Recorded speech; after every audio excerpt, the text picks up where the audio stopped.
أعوذ بالله من الشيطان الرجيم. بسم الله الرحمن الرحيم.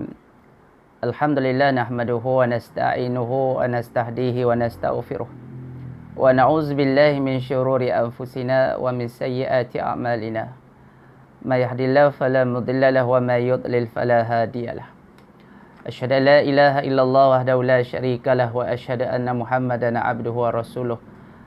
Allahumma salli wa sallim ala habibina Mustafa sallallahu alaihi wasallam wa ala alihi wasahbihi ajma'in.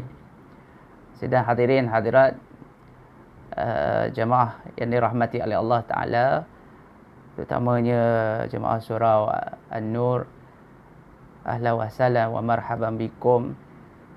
Ramadan Karim masih lagi tak terlewat untuk saya mengucapkan dan menyambut ataupun mengungkap ucapan selamat Ramadan Karim, kerana kita sekarang pada hari ini dah masuk hari yang kelima Ramadan. Alhamdulillah, syukur kehadrat Allah Ta'ala yang masih lagi diberikan nafas, diberikan lagi kesihatan, diberikan lagi kekuatan untuk kita meneruskan ibadah kita dan juga takarub kita pada bulan ini, insya-Allah.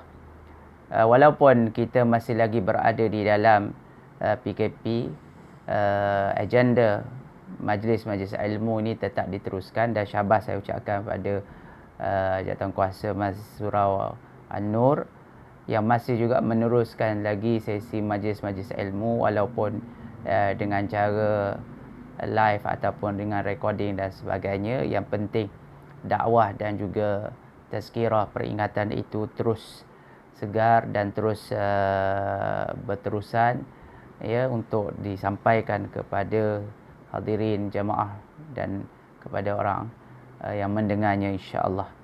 Pada petang ni, tengah hari ni ataupun malam ni, kita akan masuk tajuk pemindahan Bani Nadir. Kita teruskan juga dengan kitab Fiqhul Sirah yang kedua, muka surat 391. Peristiwa ini berlaku pada bulan Rabiul Awal tahun yang keempat Hijrah. Jadi tuan-tuan yang dirahmati Allah, kita kena faham deretan daripada setelah berlakunya penghijrahan Rasulullah, ia masuk tahun awal pertama Hijrah, kedua dan ketiga dan keempat. Ia masuk tahun yang kedua, kita lihat bagaimana berlakunya peperangan Badar. Ya, lepas tu disusuli dengan cubaan daripada Abu Sufyan untuk melakukan peperangan yang seterusnya. Kemudian datang pula peperangan Uhud. Dan setelah kekalahan di perang Uhud inilah kita lihat banyak berlakunya pertembungan dan juga anasir-anasir untuk menjatuhkan kerajaan Islam di Madinah. Termasuklah di kalangan golongan munafik yang diketuai oleh Abdullah bin Ubay dan juga Bani Yahudi. Ya, yang sebelum ini kita lihat bagaimana berlakunya pertentangan di kalangan Bani Qainuqa. Ya, dan pada yang terbaru selepas daripada peperangan Uhud ialah bangkit pula Bani Nadir, ya, untuk melemahkan kekuatan tentera-tentera Islam dan kerajaan Islam di Madinah. Ibnu Sa'ad meriwayatkan bahawa Rasulullah sallallahu alaihi wasallam telah keluar pada hari Sabtu. Lalu baginda bersembahyang di Masjid Quba bersama-sama dengan beberapa para sahabat yang terdiri daripada Ansar dan Muhajirin. Seterusnya baginda tiba di kalangan Bani Nadir. Rasulullah sallallahu alaihi wasallam menyebut kepada mereka supaya menentukan kepadanya diat, yakni ganti rugi, untuk dua orang kabilah Kilab yang telah dibunuh oleh Amr bin Umayyah Ad-Damri, yang kerana mereka berdua yang dibunuh itu di bawah lindungan Rasulullah sallallahu alaihi wasallam dan perjanjian dengannya, manakala Bani Nadir dan Bani Amir adalah perjanjian dan ikatan di suatu pihak yang lain. Ini adalah mengikut apa yang telah diriwayatkan oleh Ibn Ishaq dan yang lain. Jawab Bani Nadir, kami akan laksanakan wahai Aba Qasim seperti yang kau kehendaki.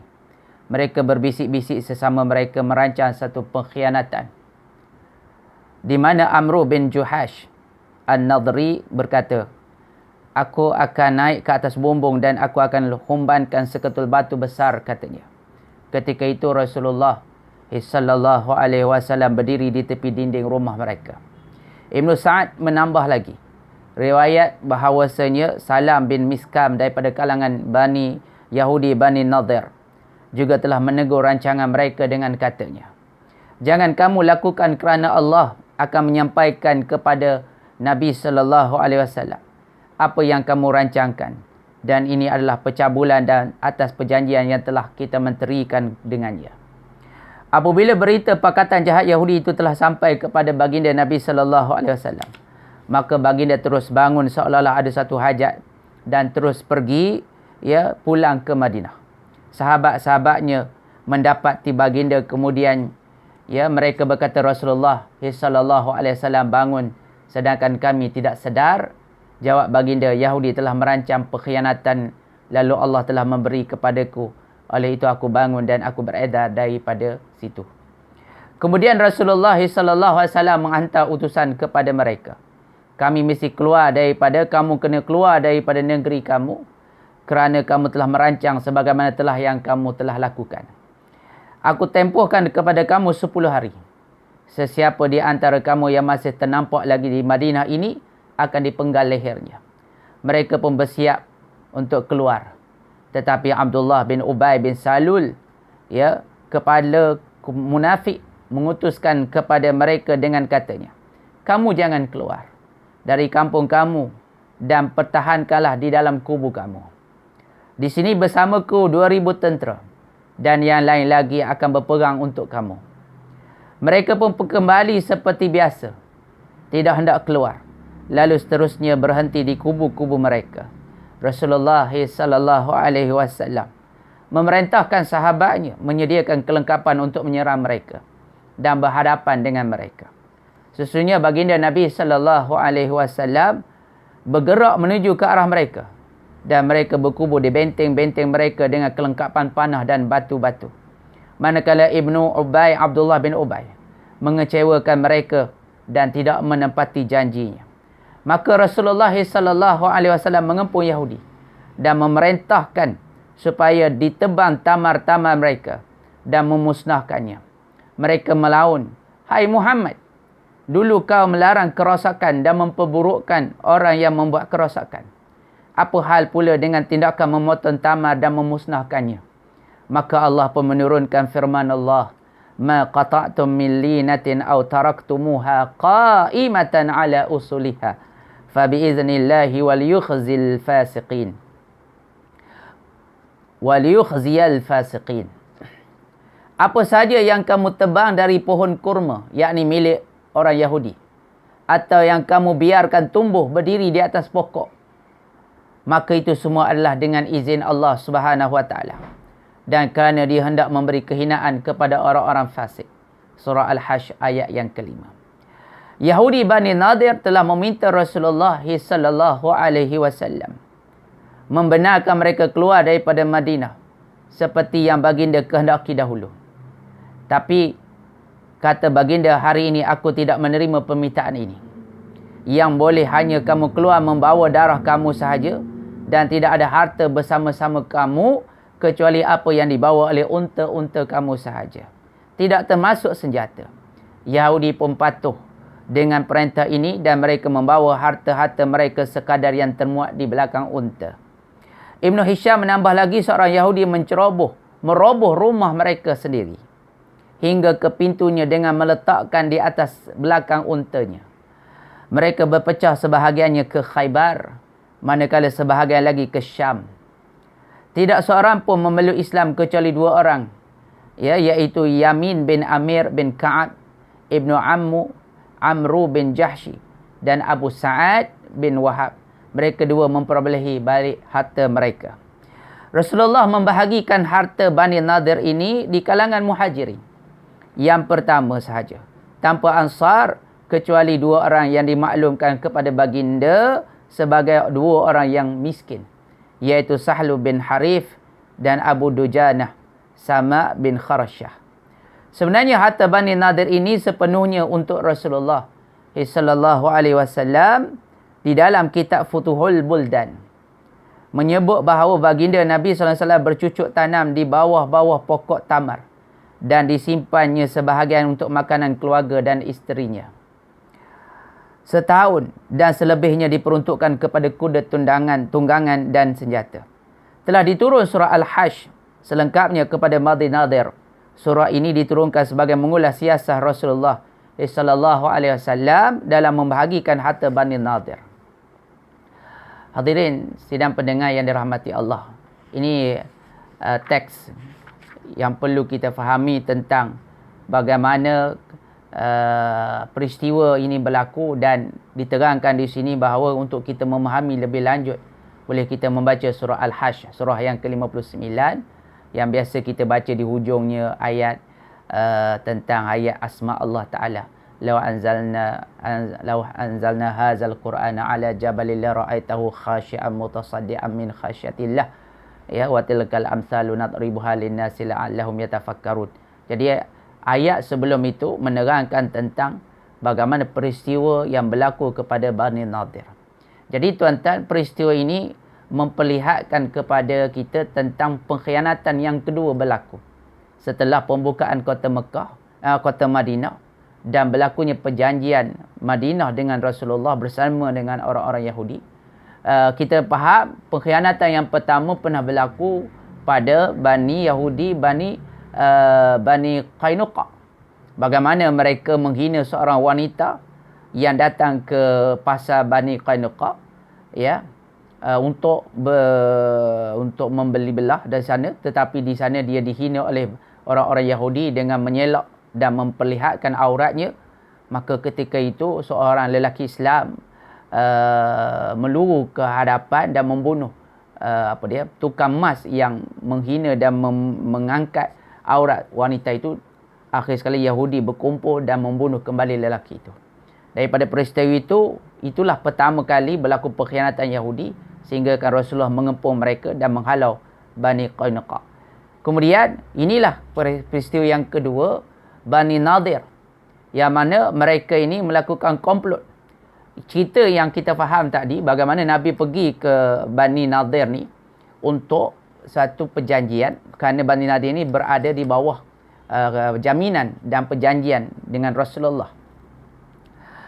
Dalam peristiwa kita kena faham yang kita pernah baca sebelum ni, peristiwa Bi'ru Ma'unah. Nabi menghantar 40 orang sahabat untuk ke Najd, yang mana di bawah jaminan seorang kepala bangsa kabilah ketika itu, yang mana Abu Omar tak silapnya, ya, untuk dia datang jumpa Rasulullah supaya Rasulullah menghantar utusannya untuk berdakwah ke perkampungan Najd, yang mana dia memberi jaminan bahawa kabilahnya ingin mempelajari dan memahami Islam. Maka Rasulullah walaupun dengan rasa berat hati, tetapi oleh kerana mendapat jaminan daripada ketua kabilah ni, maka Nabi pun mengutuskanlah sahabatnya dalam 40 orang. Bila sampai di kawasan Bani Amir, ya, di kawasan juga kabilah Al-Lihyah, ya, di situ berlaku pengepungan. Hampir 100 orang daripada Bani Amir ni mengepung utusan Rasulullah. Kemudian mereka membunuh keseluruhannya. Bunuh. Ya, jadi tidak ada yang tertinggal kecuali seorang, ya, yang dilepaskan oleh oleh Abu Amir, ketua kabilah itu, dan seorang lagi ialah Amir bin Umayyah, budak kepada Amir ni sendiri.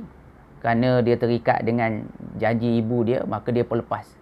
Maka Amir bin Umayyah ni lah yang keluar, yang lari ke Madinah. Bila sampai di pertengahan, dia bertemu dengan 2 orang daripada Bani Amir. Disangkanya 2 orang ni orang Amir, ya, yang telah membunuh sahabat-sahabat Nabi. Maka ketika itu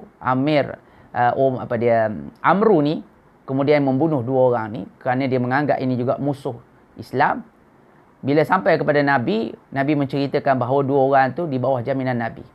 Ya, dia bukan di bawah kumpulan Bani Amir tadi. Maka Nabi terpaksalah membayar diat kerana Amru ini telah membunuh secara tidak sengaja. Maka Nabi pergi ke perkampungan Bani Nadir memohon supaya Yahudi Bani Nadir menjelaskan diat ini bagi pihak Rasulullah. Ya. Kerana Bani Nadir juga mempunyai perjanjian dengan Bani Amir pada pihak yang lain. Jadi Yahudi Bani Nadir awalnya mereka bersetuju dengan Rasulullah. Tetapi dalam setuju mereka itu, rupanya ada komplot di belakangnya. Dalam pembincangan dengan Rasulullah, mereka masuk ke dalam. Rupanya ada beberapa lagi kumpulan Yahudi sedang merancang. Dan mereka sedang meletakkan batu di atas rumah itu. Dan Nabi sedang menyandar di dalam satu buah rumah. Maka Nabi ini telah dikhabarkan oleh Jibril untuk cepat-cepat keluar. Ketika mana Nabi datang ke perkampungan Bani Nadir ni, Nabi pergi dengan 10 orang sahabat yang hebat. Ya, antaranya Abu Bakar, ya, antaranya Umar, antaranya Saidina Ali. Yang hebat-hebat ni. Maka Nabi keluar daripada perkampungan, terus Nabi balik. Nabi tidak menceritakan kepada kepada sahabat-sahabat. Maka sahabat-sahabat ni mencari Rasulullah. Yahudi ni pun mengatakan mungkin Rasulullah keluar sekejap kerana memenuhi hajat-hajat tertentu. Tetapi lama mereka menunggu dan mereka curiga. Akhir sekali mereka pun balik, rupa-rupanya Rasulullah dah sampai di Madinah. Maka Nabi pun mengatakan bahawa ya, aku diminta untuk segera pulang kerana Bani Nadir merancang untuk membunuh. Maka selepas itulah Rasulullah mengutuskan utusan untuk mengepung Bani Nadir dan Nabi memberi perintah 10 hari untuk keluar. Kalau tidak, Nabi akan bunuh semua Yahudi-Yahudi itu.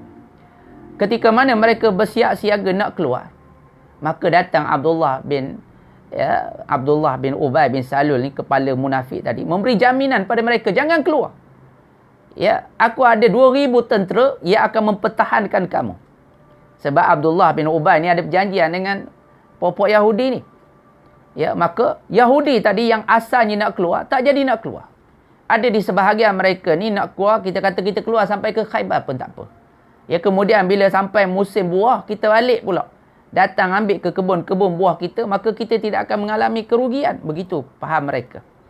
Tetapi, bila saat dah 10 hari Nabi bagi tempoh, Nabi kepung. Rupa-rupanya masa Nabi kepung, Abdullah pun entah mana hilang. Dia telah mengkhianati janjinya dengan Yahudi. Sebagaimana Abdullah bin Ubay bin Salul juga pernah berjanji kepada Bani Qainuqa. Dan dia juga memukirinya. Ni bagaimana munafik ni, tuan-tuan dirahmati Allah. Bukan sahaja dengan orang Islam pun dia mungkiri, bahkan dengan siapa-siapa pun yang menjadi sekutu dia pun dia juga akan bersifat memungkiri. Itulah perangai tabiat munafik. Idza haddatsa kadzaba, ya, wa idza wa'ada khana. Gitu keadaan dia. Jadi apabila bercakap mereka dusta, apabila berjanji mereka tidak memenuhi janji-janji mereka. Tuan-tuan yang dirahmati Allah. Kemudian bila sampai masanya Rasulullah kepung. Ya, bila kepung, dalam masa tempoh itu Nabi perintahkan pada sahabat-sahabat bakar kebun-kebun tamar. Ya, tebang dan bakar sebahagiannya. Dan ada sedikit yang Nabi tinggalkan. Maka Yahudi ni kata, wahai Muhammad, bukankah kamu mengajar untuk berlaku kebaikan kepada pokok-pokok dan sebagainya? Maka Nabi kata, ya, perintah untuk membakar dan menebang pokok-pokok ini adalah dengan keizinan Allah Subhanahu Wa Taala. Jadi tuan-tuan, ada masanya ketika ya, Islam mengajar supaya jangan tebang pokok-pokok, jangan bunuh wanita-wanita dan anak-anak kecil. Tapi ada satu masa ketika yang lain, ya, dibenarkan untuk kita tebang pokok-pokok dan membakarnya. Kerana dengan bakar dan tebang tadi menyebabkan mereka menjadi lemah semangat. Yang asalnya mereka tak nak keluar, ya, kerana sayangkan harta benda mereka dan kebun-kebun mereka, apabila dibakar dan dicantas dan ditebang tadi, maka menjadi semakin lemah semangat mereka. Ya, dan mungkin juga dengan kekuatan tamar dan buah-buahan ini menyebabkan mereka ada kekuatan dari sudut makanan, dari sudut sumber tenaga, daripada sumber bekalan, menyebabkan mereka menjadi semakin melampau dan degil. Maka ada masa tertentu mengikut siasah politik dalam perang, ada masa kita boleh bertegas dengan mencantas, memotong dan membakar pokok-pokok ini, ya, sebagai suatu helah dan sebagai suatu desakan kepada musuh Islam. Maka setelah itu Nabi pun kepung, Yahudi surrender. Ya, bila surrender, ya, maka Rasulullah menangkap mereka dan mereka memohon perjanjian damai. Perjanjian damai. Maka Nabi memberi perjanjian damai dengan syarat, ya, jangan kamu ambil apa yang ada di tempat kamu. Maknanya harta benda tak boleh ambil. Yang boleh hanya di antara 3 orang kena bawa 1 unta. Ya, yang penuh dengan perlengkapan dan bekalan. Terpulanglah pada kamu. Ya, maka dan mereka setuju. Ya, mereka hanya ambil yang sebagaimana yang mereka telah dijanjikan oleh Rasulullah. Dan sebelum mereka keluar, mereka menghancurkan rumah-rumah mereka. Ya, mereka menghancurkan penempatan-penempatan mereka. Ini disebut dalam Quran. Bagaimana mereka merobohkan rumah-rumah mereka sendiri. Ya, maka sebahagian mereka, ya, sampai di Khaybar. Dan sebahagian mereka lagi melanjutkan sampaikan kepada Azariyat. Ya, sampai ke Syam. Di sana, ada yang mengatakan mereka binasa di sana dan ada yang mengatakan mereka berkubur di sana. Jadi tuan-tuan yang dirahmati Allah, di dalam peristiwa ini kita nampak bagaimana Yahudi ini menjadi onar di dalam ketumbukan tentera Islam. Mereka sebenarnya merancang dan ada kesumat dan dendam dengki mereka kepada Islam. Lebih-lebih lagi sejak daripada kemenangan dalam Perang Badar, sebab itulah mereka ni menaruh dendam dalam hati. Ya, yang mula-mula bangkit ialah Bani Qainuqa. Kemudian Bani Nadir bersama dengan komplot munafik untuk menjatuhkan kerajaan Islam. Maka Nabi melihat setelah masa berlakunya kekalahan dalam Uhud, banyak bani-bani dan kabilah-kabilah sekitar Madinah bangkit untuk menentang tentera Islam. Dan kerajaan Islam mereka berkomplot untuk menjatuhkannya. Termasuklah dalaman yang berada di Madinah. Maka Nabi memperlihat kalau tidak dibenteras lebih awal, maka kemungkinan besar akan berlaku perang saudara dan akan berlaku ketumbukan daripada dalam yang boleh menghancurkan dan menjadi kedudukan Islam amat terdesak.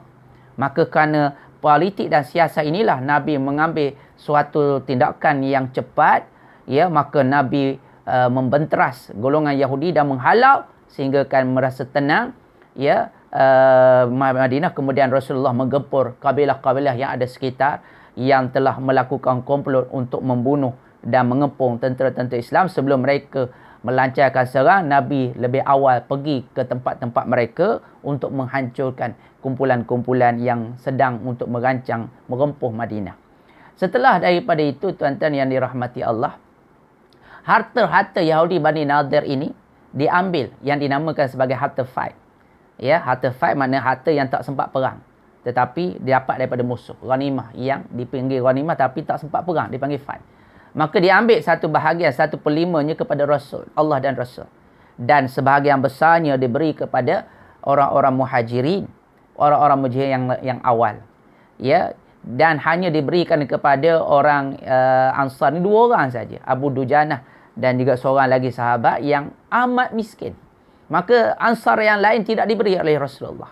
Sebab itu ada terdengar suara di kalangan Ansar, ya, bagaimana dia kata, wahai Muhammad, berlaku adil lah.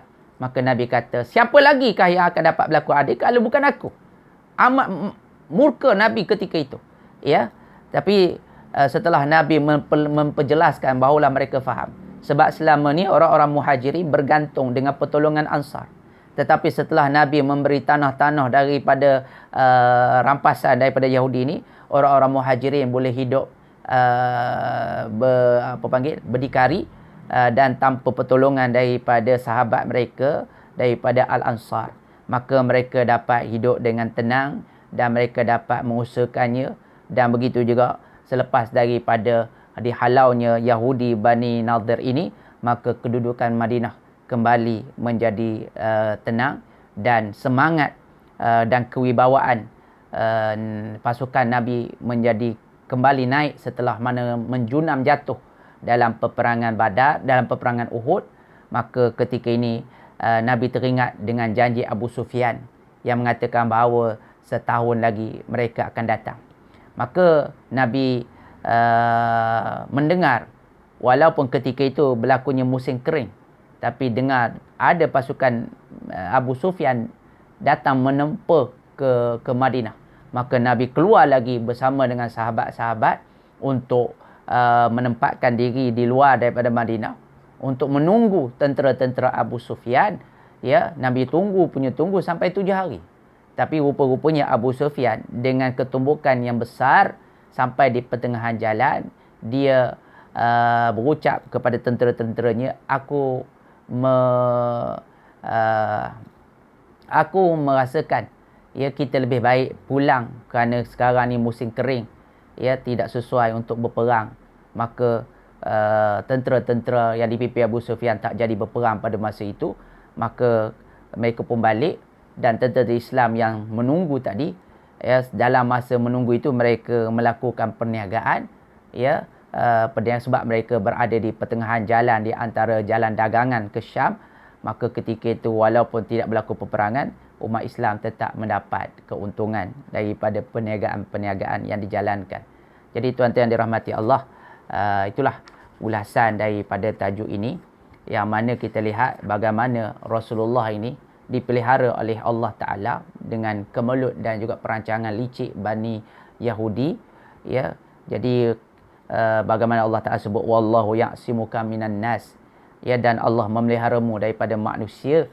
Ya, maknanya dan juga kita lihat walau macam mana pun Rasulullah tetap, ya, dengan seorang nilai kepimpinan dan juga seorang pemimpin yang hebat dapat menghidu tentang gejala ataupun perancangan-perancangan orang-orang musuh-musuh Islam. Maka kita sebagai umat Islam juga kena berhati-hati dengan orang-orang kafir, ya, dengan orang-orang yang cuba untuk menyelusup masuk ke dalam ketumbukan kekuatan umat Islam dengan berbagai-bagai helah, dengan berbagai-bagai agenda yang kadang-kadang menyamarkan. Ya, jadi sama-sama kita untuk memahami kondisi keadaan yang berlaku. Walau macam mana tetap kita kena merasa curiga terhadap orang-orang kafir, ya, sebab mereka adalah musuh Allah dan musuh Rasul dan juga musuh pada orang Islam. Jadi tuan-tuan dirahmati Allah, itulah sahaja. Mudah-mudahan ulasan kita ini menjadi tazkirah kita pada malam ni dalam kita menyambut bulan Ramadan. Sedikit saya mengucapkan selamat berpuasa. Mudah-mudahan puasa kita pada tahun ini dapat ditingkatkan lagi dalam keadaan kita tak dapat bergerak ke mana-mana. Mungkin dapat ditingkatkan dari sudut bacaan Al-Quran kita, salat kita, hafazan kita, dan juga pada masa sama kita dapat menyuburkan hubungan kekeluargaan dengan anak-anak yang selama ni mungkin jadual kita padat di luar, tetapi dengan proses PKP ni kita begitu banyak masa berada di rumah. Maka ambillah kesempatan ini untuk kita menambahkan lagi semangat ibadah kita dan juga semangat kekeluargaan kita, insya-Allah. Jadi itu saja daripada saya. Mudah-mudahan yang baik itu daripada Allah, yang kurang itu daripada kekurangan diri saya. Aqulu qauli hadza wa astaghfirullah li wa lakum. Assalamualaikum warahmatullahi taala wabarakatuh.